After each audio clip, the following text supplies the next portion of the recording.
How is an oblique prism different from other prisms? Imagine a shape that looks like it's leaning or tilting to one side. That's what makes an oblique prism stand out from other types of prisms. When you look at a prism, you see two bases and faces connecting them. In a right prism, these bases are perfectly aligned so that the sides are straight up and down. The sides are rectangles, and the shape stands upright without any tilt. But in an oblique prism, the bases are still parallel, but they are not perpendicular to the sides. This means the sides are slanted, and the shape looks like it's leaning or tilting.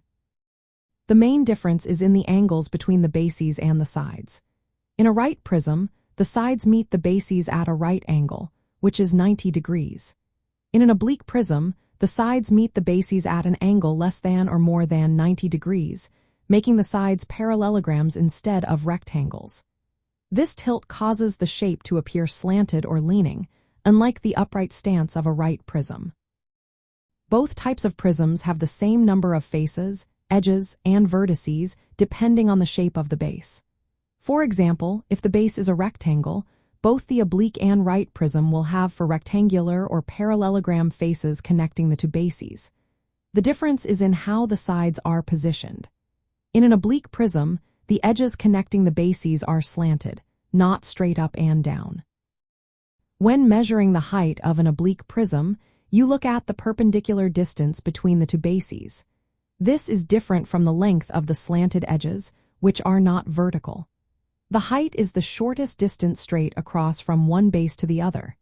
This is the same way you measure the height of a right prism, even though the sides are tilted.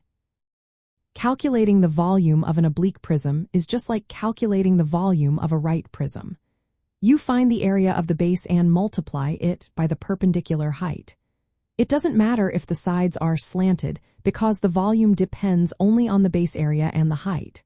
So, whether a prism is upright or leaning, the volume formula stays the same. If the base is a rectangle, then an oblique rectangular prism has parallelogram sides instead of rectangles. The same idea applies if the base is a triangle or any other polygon.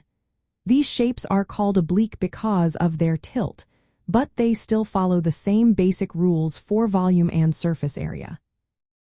Knowing how an oblique prism differs from a right prism helps you understand how three-dimensional shapes work.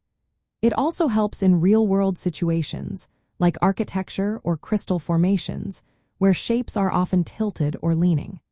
Recognizing the tilt and understanding the differences makes it easier to visualize and work with these shapes in everyday life.